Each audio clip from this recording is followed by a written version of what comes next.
All right, Markus, thank you for showing me around and inviting me here to Nordic Batteries. So Sure. what is Nordic Batteries about? Nordic Batteries, we say we are bridging the gap between cells and applications. Okay. That is something we repeat every day. So we buy cells, we don't make them, Okay. and then we turn them into value, make something useful out of them. Okay. Like this module, for instance. Okay.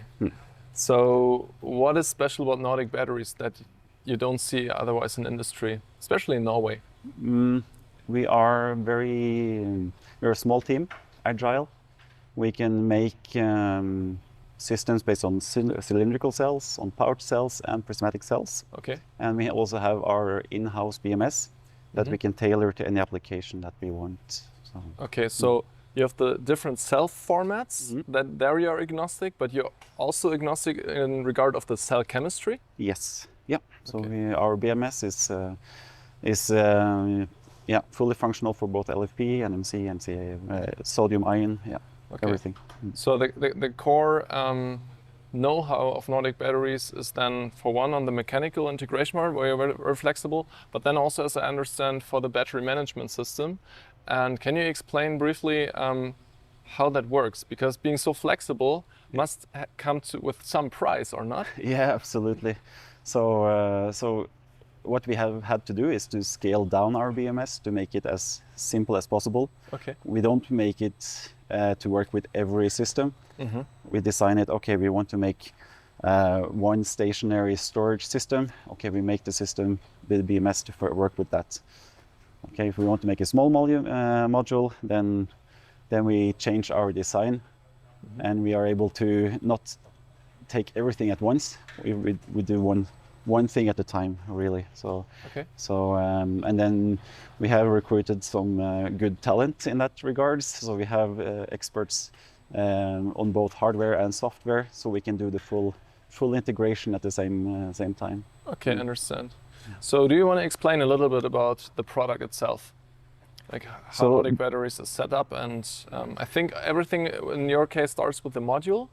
But Yes. what does that go into then? What are the applicational fields? Maybe we touch on that. So whom are you addressing before we go into the technical discussion? So with the product that we have standing here is for a fully Norwegian value chain. So it's based on battery cells from Morrow in Arendal. Okay. We create submodules, put submodules into boxes, connect everything together with our BMS, and then they are quite flexible, but they are designed for stationary storage solutions. So grid support, frequency, stabilization, off-grid applications. So we can, they work with most Okay. fields. And what? So what is the overall storage capacity for one module, and to what systems are you building these up? So this is a 5 kilowatt-hour module. It's a fully independent module with all the safety systems, BMS included. This is 5 kilowatt-hours. We can also make modules 10 kilowatt-hours that we can stack up in a rack system, up to 80 kilowatt-hours. In one rack? In one rack, yeah. Of course, then you can place several racks next to each other if you want more sure. than this, Okay, so the applicational fields, you mentioned Norwegian supply chain, like fully Norwegian supply chain. We have a few components that come from Europe. Okay. Yeah. Okay. So we can go into the details later, maybe. But there's at least 2 components I can see here that are not Norwegian. Okay, but everything from Europe then? Yes. That we see in this module. Yeah. And if I may ask, I think this is then probably for defense-related application in this case because of this local supply chain, or do you also see other applicational fields where you see economic viability? Buildings on such a European approach. Yeah, of course. Then it's difficult to compete with the Chinese prices that we see. So we have to focus on people, companies, fields where this is a requirement. So critical infrastructure, defense, those fields. Okay, understand. All right. So do you want to enlighten us a little bit on what we see here? Yeah. So this contains 16 cells connected in series, so 2 times 8. We have our in-house developed circuit boards slave cards connected to a master BMS, and then contactors to maintain the safety of the system. So this can be also connected several together. And actually this one has been down at Pixie in Kristiansand. It has been tested in their facility as well. So then we add one more step in the Norwegian value chain. And, the testing facility, cool. And managed to test it under full load of, So this is rated for 2C. For 2C, Everything inside is rated for 2C. And so we did a full discharge of 3 of those. So 30 kilowatts supplying to the grid in Kristiansand for a while, for half an hour. Cool. So that was fun. Yeah. So in what stage along the product development process are you right now? So you mentioned you as we see it, obviously, you built up the system, then you brought it to testing, had your pilot running with 30 kilowatt hours. Yes. So where are you in terms of industrialization? So it needs to go through all types of safety testing.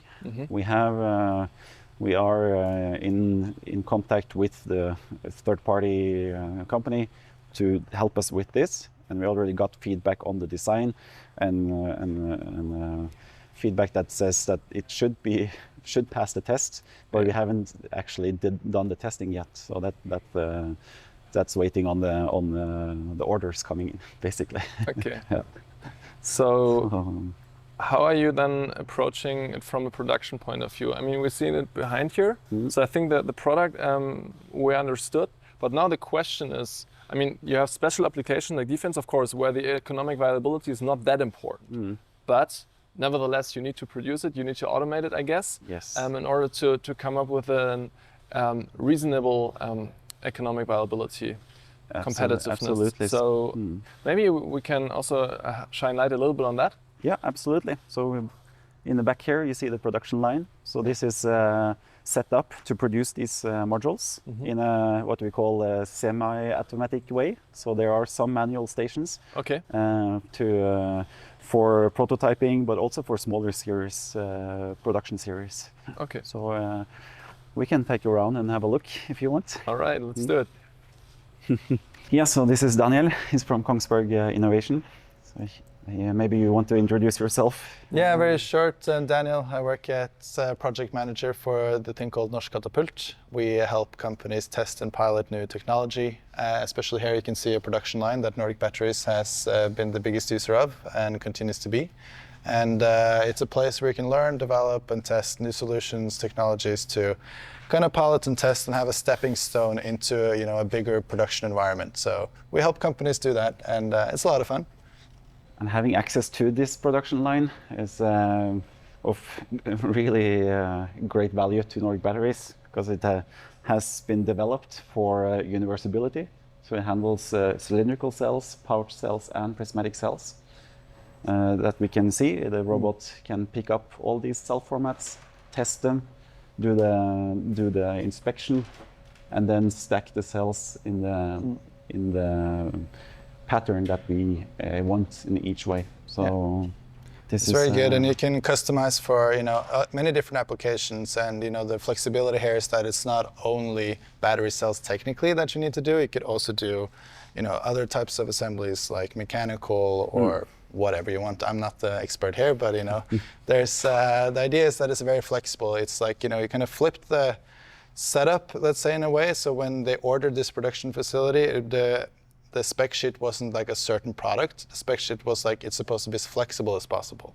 So it kind of had the different initial conditions as other system integrators had when they started a project. So you had Intec Engineering, which is the company that put together this facility. And they were like, in the beginning, Nordic Batteries wasn't really sure how the product was going to look like. So, when they built the factory, you'd had to kind of flip it around. Yep. And that turned out to be a blessing in disguise, because now we are actually flexible and are using different cell formats, which we didn't expect in the beginning when we were thinking this is maybe too flexible for us. But, and the good thing about it is also it's based on the principles of Industry 4.0. So it has a full data gathering data package generation.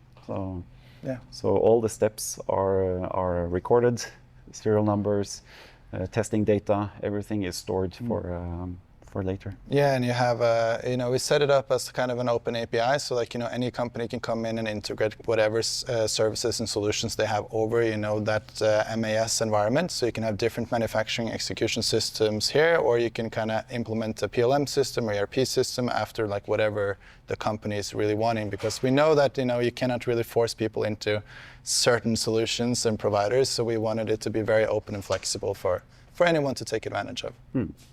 So now we are setting up simultaneous production of 2 cell formats. So we are handling cylindrical cells and prismatic cells in the same robotic cell. So the robot has 2 grippers, and whatever production order comes in, and it just picks up the right gripper to pick up the cells it wants to pick up.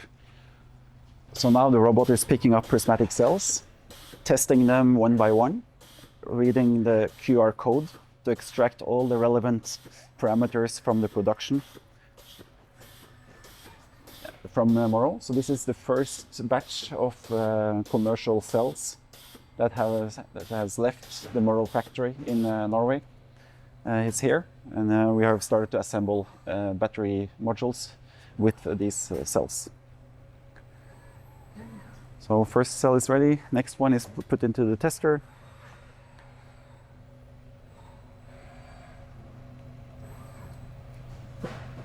It's reading the QR code.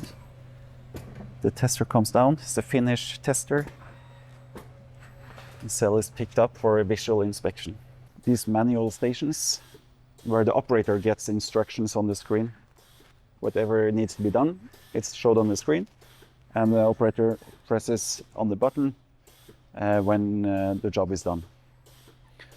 Then the cell stack goes into the laser welding cell during the operation, but we can see on the monitor here and what's happening.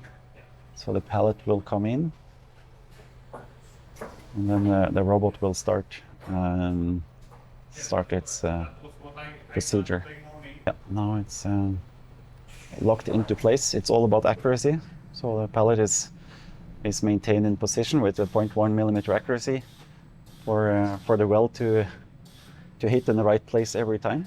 So the robot comes down, cover gas is turned on, and each cell is welded to the bus bar.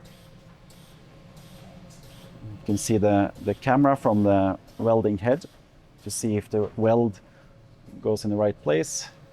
It looks good, and we have our own quality assurance platform here, which detects the weld quality live during the weld. So when everything is welded together, the submodule is ready. It comes here to the 3rd robot cell. The submodule, we call it, is picked up and also tested on a submodule level, doing the voltage measurement, impedance measurement, before it's stacked into the final enclosure. And then we have manual stations around the next line here, line 2, where all the cables are connected and all the electronics are put together. So, and then the final cover on top of the module is installed, and we have a robot on the other side which installs all bolts, torques them up to a specified value, and stores the torque value into the data package of the module. So here we have our largest battery module. This is 10 kilowatt hours. Also with Morrow cells, Norwegian value chain, ready for testing. Performance testing, functional testing, safety testing, and then in the end, destructive testing. Yes, and this is a bit different than the other module Markus has shown. This is a 10 kilowatt module, as he explains. That's its own slave cards, just as the other one, but it doesn't contain a BMS. This BMS is done actually in a separate system here, and that's our own BMS designed by our own team. The design is done also with the high side, that we make it as cyber secure as possible, and also make sure that all the safety features in the BMS are controlled by software that we can make ourselves and control ourselves, the components that are not able to have access from the outside world unless you open the port for them, for example, for communication. We have our own BMS communication by CAN bus, but we are looking also forward in the future to make it available on Modbus TCP IP, which is a more industrial standard. CAN bus is more used for the automotive, but it works. Most of the equipment also works with that CAN bus protocol, so it's really easy to connect your system and get data and make it available to monitor it and also to share it if you want to do that. And if you don't want, you can block that from the outside. This is also a bit, the connection is done, this is one module. You can stack this up to, the current design is 8 modules, and the reason why we choose 8 is that we can make a system that's just below 1000 volt maximum. But if required, we can change the components in the control module to make sure that it is capable to run on a 1500 volt system.